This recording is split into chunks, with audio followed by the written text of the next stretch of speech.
watching 60 Cycle Hum, and in this video, I'm gonna get you acquainted with the Supro Delta 12.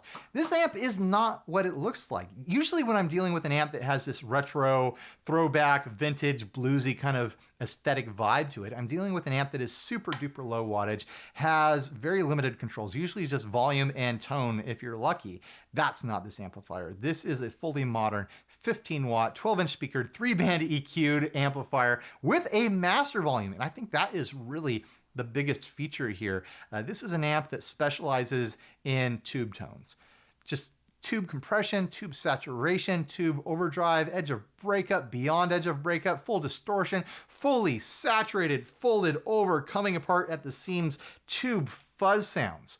And you can pull them all back to reasonable bedroom volumes with that master volume. You got a baby sleeping in the next room over, but you still want to make it sound like you're destroying a tube amp. You can do it with this amp and it sounds great. For me, I like to record in fairly low volume situations because I record for long hours and I don't want to blow my ears out. 15 watt amps are already a favorite of mine, and having a master volume on a 15 watt amp, I'm very excited about this amp. I've been having a great time with it. So anyways, other features. I swear I'm going to start playing soon. There is a real spring reverb. It's not the drippy, surfy, kind of Fenderish reverb I usually mess around with, but I think it's voiced really nicely for this amp. It's a nice complement to that tube overdrive and tube exploration that you can do with the amp. It's this dark, spacious, kind of big room feeling spring reverb. I really appreciate that they put a real spring reverb in here, by the way, because a lot of amp companies these days are sneaking digital reverbs into amps. If I'm going to buy a tube amp, I want it to have a real spring in it. That's all I'm saying. Other than that, you've got a boost and a drive circuit here. The boost gives you a volume boost and an EQ shift. It gives you a little bit more sparkle, a little bit more high end is what I'm experiencing. And the drive circuit is actually like a blown out like tube screamer style thing. It's actually the Pigtronics fat circuit.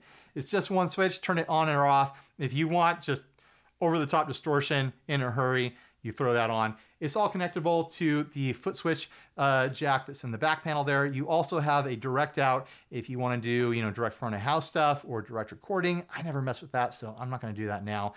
It also has a powered amp input, which means if you plug in an Axe Effects, a Helix, a Fractal, whatever modern multi-effect amp cab sim thing you're running, it will bypass all these knobs and just focus on the master volume, and it turns it into just kind of a loud box so you can amplify that modern computer thing that you have on the floor. I think it's a great feature for the modern guitarists out there, but I think the reason to buy this is not that. It's a nice add-on, but the reason to buy this is to explore tube sounds. So let's get into that. I'm going to be playing this D'Angelico Brighton Deluxe. Expect a full demo of this in the near future. And later on, I'm going to switch to some other guitars so you can get a taste of what it sounds like with other pickup styles. Right now I've got the pre-volume right about like 2 o'clock and the master volume below noon. It's like 11 o'clock.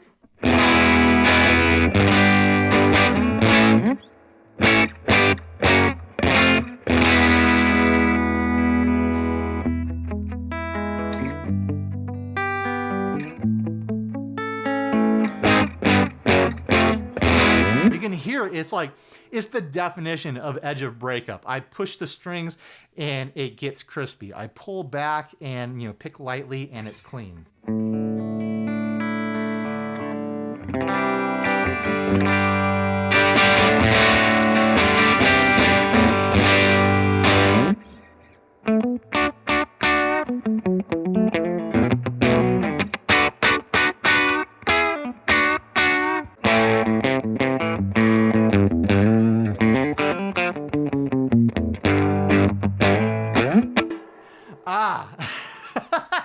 I don't often get to mess around with like that edge of breakup sort of thing.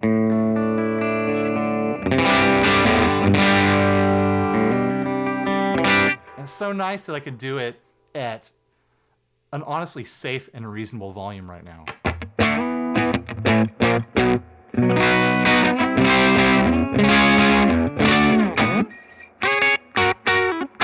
Let's try the neck pickup.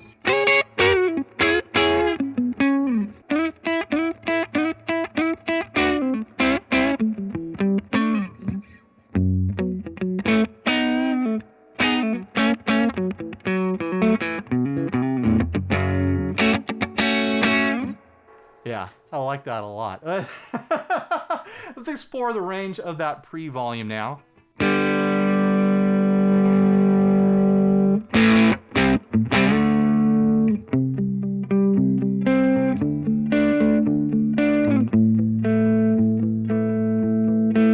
It still can be a bit towards the clean sounds when I pick really lightly with that pre-volume all the way up.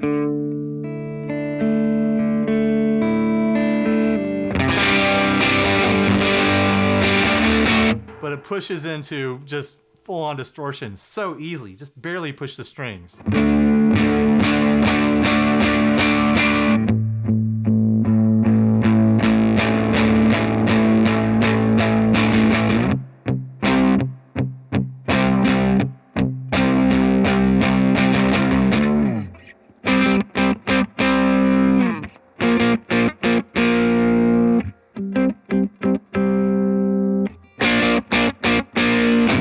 That's fun. Pull that back a bit. We'll explore that boost switch. I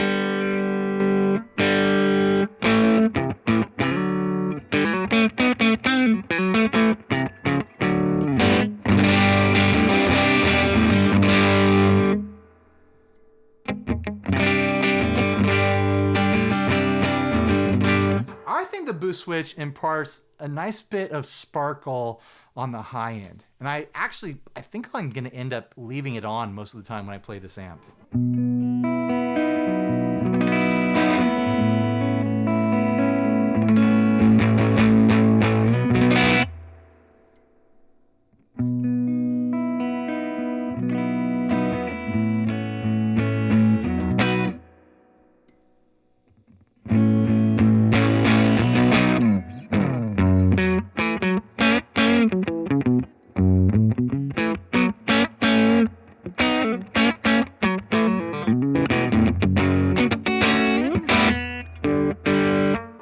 I'm gonna dime that pre-volume now.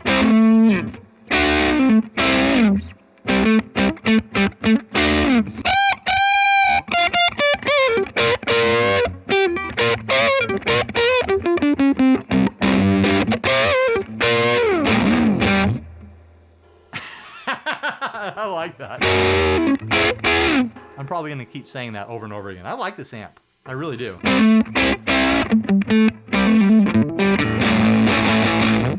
I usually lean into such just clean, Fender-y pedal platform amps that messing around with an amp that specializes in tube dynamics is a bunch of fun for me.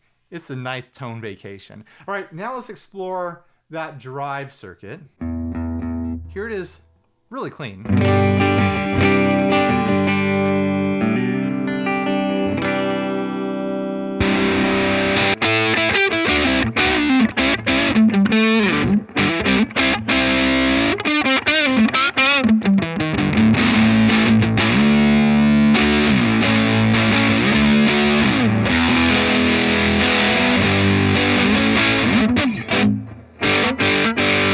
Try cranking that pre-volume.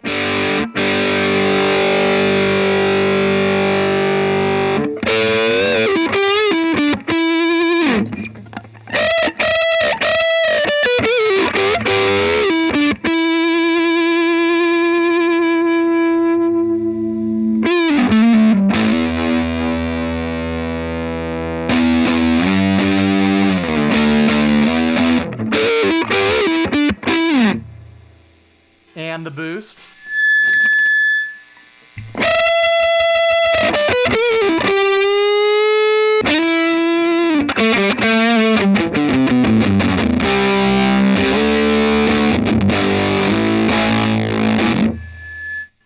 This is a good opportunity to show off how good it can sound really quiet.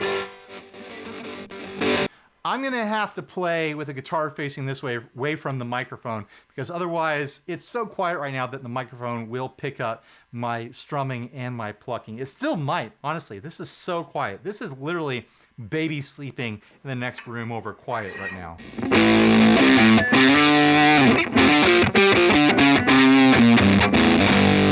Still has that blown out tube is being destroyed sort of tone with that boost and the drive and the pre-volume all the way up.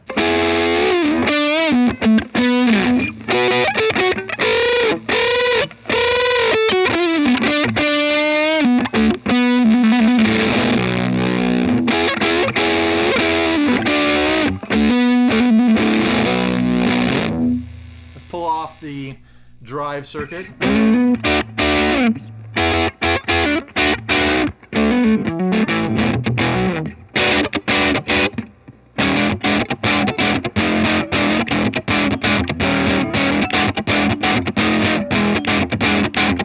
Here we go. Pull off the boost. There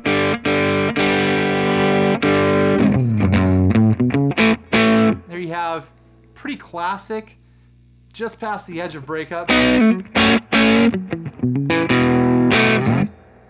Tube-driven tones at whisper volume.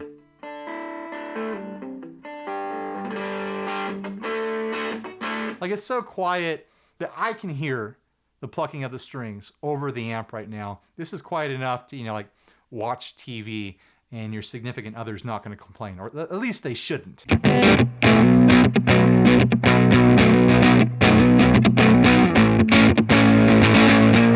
If you want to play guitar with just tube crushed tone while you and your significant other watch Law and Order, there's your sound right there. All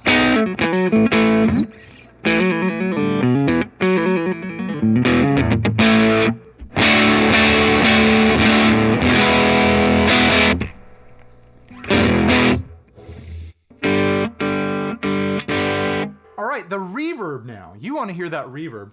I've had it on probably around like 10 o'clock or so. Let's dime it.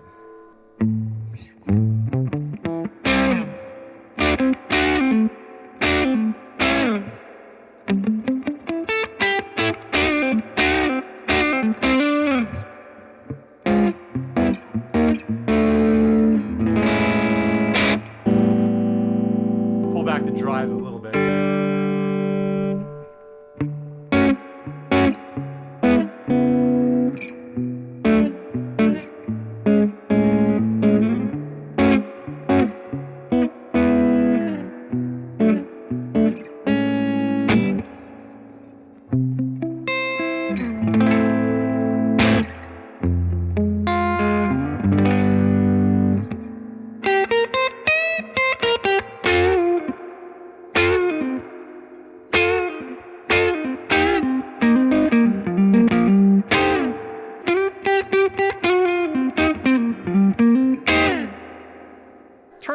up, it's very cavernous. It's very dark and behind the mix. It kind of fills out the background of your signal. It's not over your signal drippy spring sort of sound like I mentioned earlier, but I think it works very well. Kind of pulled back,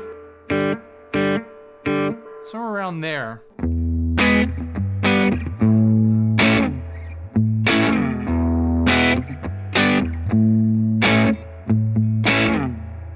Just a nice bit of splash and ambience to kind of fill out the space and make it feel like you're in a bigger room than you might be in.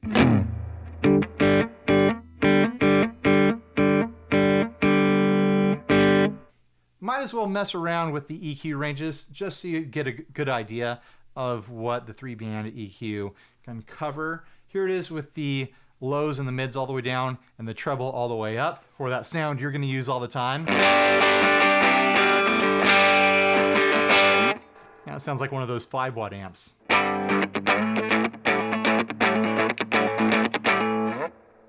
Pull back the treble, nothing but mids.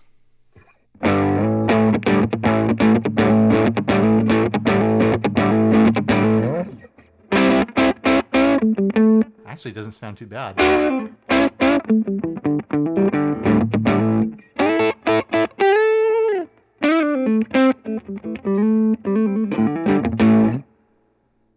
Nothing but lows now. Yeah, I don't think I'm going to run with that sound. I could see myself using the nothing but mid sound though. Let's turn them all the way up.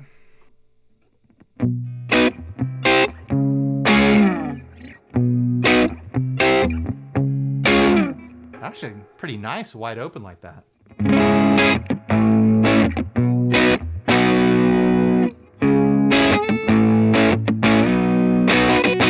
Maybe Bill and Ted were onto something. Mid scoop it, all the mids are out.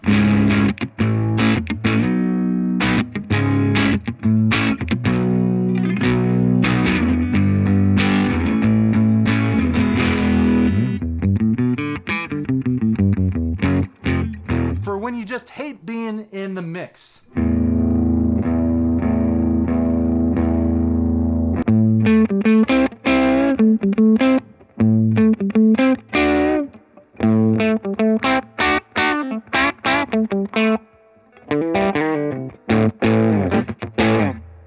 I get sick of my riffs too. Let's try some different pickups. All right, I've got my Jennings Navigator here, classic T-style loadout, and it's kind of matchy-matchy. They look like they belong together. Double butterscotch, right? Get that butterscotch tone going on. This is gonna sound great. I've been messing around with this. It just really works with the twang of a Telecaster setup so nicely.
Yeah.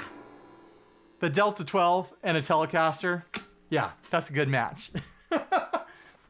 Next up, a few people requested that I throw some P90s and the baritone edit, so why not both at the same time, right? You're not gonna get, you know, full picture of what P90s sound like hitting it because it's baritone, that's gonna distract you, but here we go anyways. I think the important question here is, how does it handle a lower end instrument?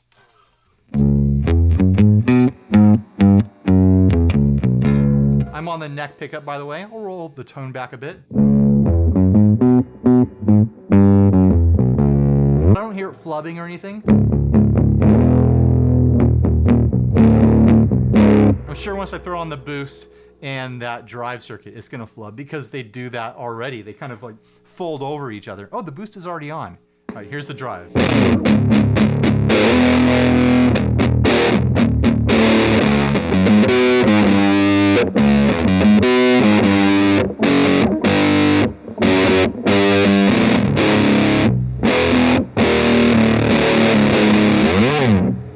Clearly, it's not a doomy metal voiced amp at all. You can tell that just by looking at it.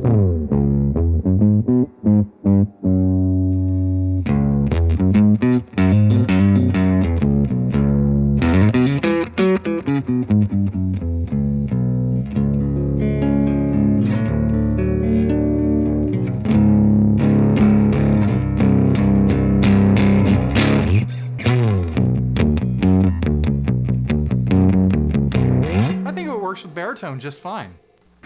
Grabbing my Titan by Cower here for P90 sounds that aren't distracted by, you know, that baritone range. Am I in tune?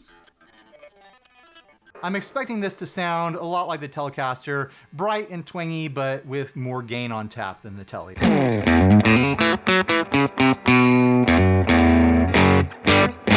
Yeah.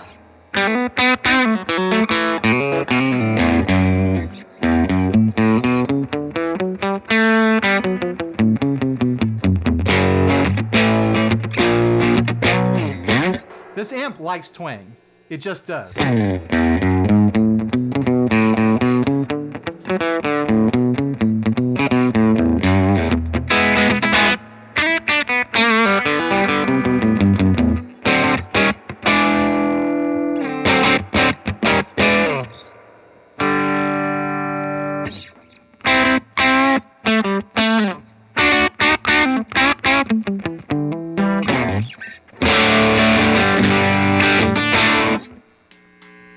The next thing I want to tackle is very important, and a few people requested it. The question is, how does this amp take pedals? Because this thing is so built, its DNA is built around tube distortion and just saturating your tubes and going for that, you know, overdrive and edge of breakup thing. It takes dirt pedals really, really well. Fuzzes, overdrives, distortions. Metal voice distortions, probably not, because it's not a metal voiced amp, and you need that for that sort of sound. But you never know. Experiment. The sky's the limit. You might find a sound that you like. The real question is time-based effects, things that you would normally put after distortion, reverbs, delays, stuff like that. This amp does not have an effects loop. So you've got to run that stuff before the amp. If you're running the amp dirty, it's going to significantly color your repeats or your trails off of your reverb and your delay. I'll tackle that in a minute, but first let's attack it with some overdrive and fuzz pedals for fun. I'm going to have the boost on. Maybe I should switch back to a humbucker guitar for this to reduce noise. And then I'll go back to the Titan for the delays and reverb.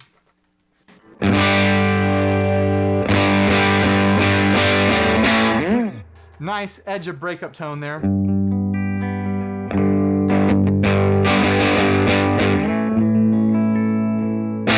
Let's hit it with a tube screamer. This is the Plumes by Earthquaker device. It's kind of a brighter, crispier tube screamer than a normal tube screamer.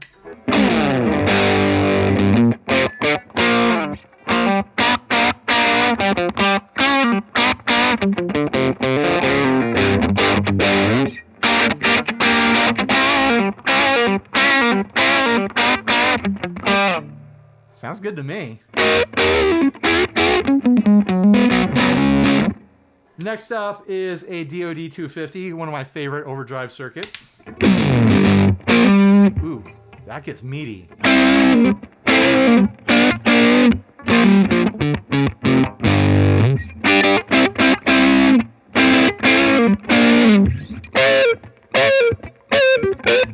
I like that.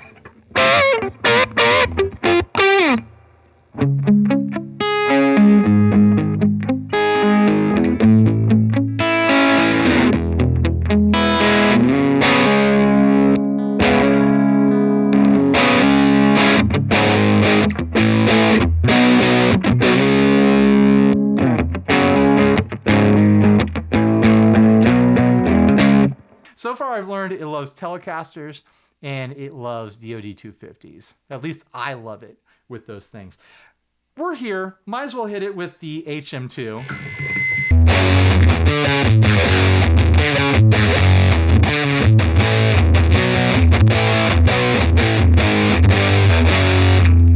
Yeah, I think that's just a bit too much for it. It's folding over too much. Maybe you like that sound, but you know, to me, that's not a metal sound. Onto a fuzz. I've got the Twin Bender down here by Ramble Effects. It's a Tone Bender clone, obviously. Yeah. Fuzz loves hot tube amps. It loves hitting that tube distortion and being filtered by it.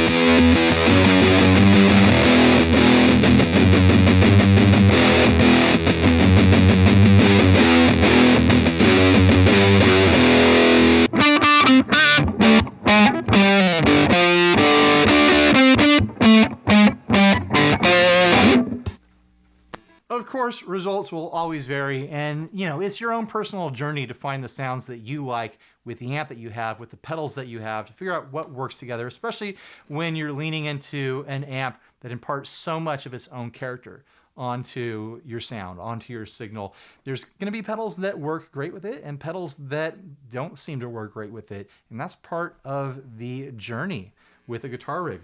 All right, on to those time-based effects. All right, I'm going to take the reverb all the way out of the amp,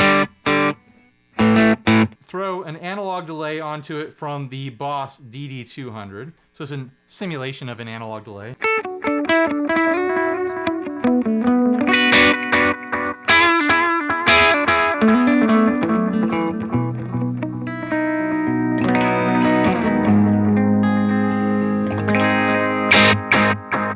Now, a delay hitting a hot amp can be a lot of fun. It can be a very pleasant sound because your guitar is hitting the amp and pushing it to drive, and then each repeat decreases in volume, decreasing in drive. But at a certain point, it kind of gets away from you. Like, I think that sounds good. Let's try it on the neck pickup.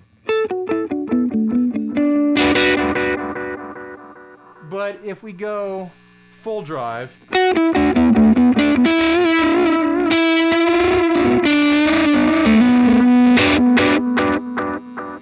it tends to just be a bit too much. It's overwhelming the clipping in that tube.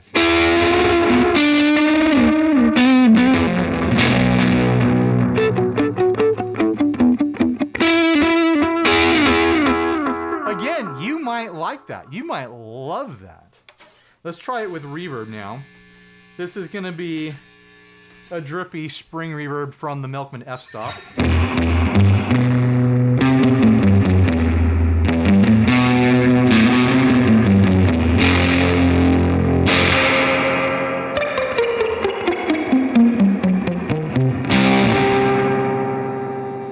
It just adds so much drive onto that trail that it kind of obliterates it. Again, if you like that, you like that. But to me, if I'm trying to dial like a surfy tone out of this with an outboard reverb pedal, I'm trying to keep it as clean as I can.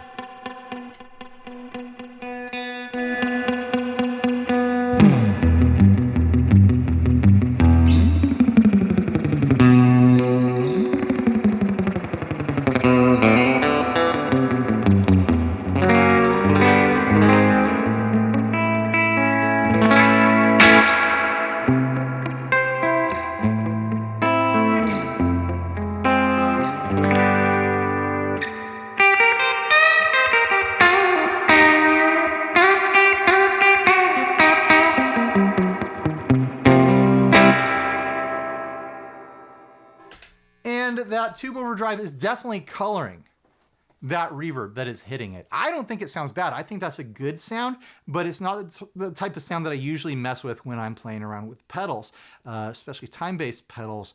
I'm usually used to that part of the signal being pretty clear and untouched by any sort of distortion. So if you're one of those people that needs a clear and just clean pedal platform with lots of headroom, this is not the amp for you. You've already figured that out. But if you like tube distortion, tube sustain, you like hitting tubes with drive and pushing them into just this folding over destroyed sound, I think it's fantastic. If you are the type of player that just like to run like straight into amp, no pedals, I think it's a fantastic amp. If you're a player that needs tube crushed sounds or tube sustained sounds at low volumes, it's fantastic. As far as anyone who might be expecting this to be, you know, a giggable amp, it's just as giggable as any of my Princetons are. That being said, they're 15 watt amps. Don't expect a 15 watt amp to overtake a drum set, especially clean. You're not going to get a loud enough clean signal out of this to overtake a drum kit. I think you could play along with a lot of bands versus a drum kit, versus a bass stack and things like that. I think 15 amps is plenty loud enough for certain applications, but you have to ask yourself, do you need a clean signal when you're playing with a band? If you do, you shouldn't be looking at 15 watt amps. That's just the reality of it, of any brand, honestly. But if you like tube distortion, like I already said, you like that tonality, I think this is a really fine amplifier. I'm going to be using it here for, you know, in-room recording, low volume recording, stuff like that. I think it's a really good fit for that. It's smaller and lighter than bigger amps, so it's a good gigging amp if you're gigging somewhere that is going to mic up your amp and give you a floor wedge or, you know, an in-ear feed or something like that. But yeah, I just need to put it out there. Don't expect this to act like a 50 watt amp or a 100 watt amp in a band setting. It is not that. What it is pretty wonderful, and I think it sounds great. And as someone who spends a lot of time with amps in this wattage range, I'm pretty impressed with it. And I'm impressed with the price, by the way. This thing is $650. It's loaded with features for $650. I think it sounds fantastic for $650. That's the price of like 4 or 5 pedals these days. So anyways, I'm looking forward to reading what you think. I'm looking forward to reading all the comments down below. So please like, subscribe, dislike, leave me rude and nasty comments. Support us on Patreon. Click all the links. Please, I'm begging you. I use affiliate links and that helps me pay my bills. And you know what? Stay grounded. Bye, everybody.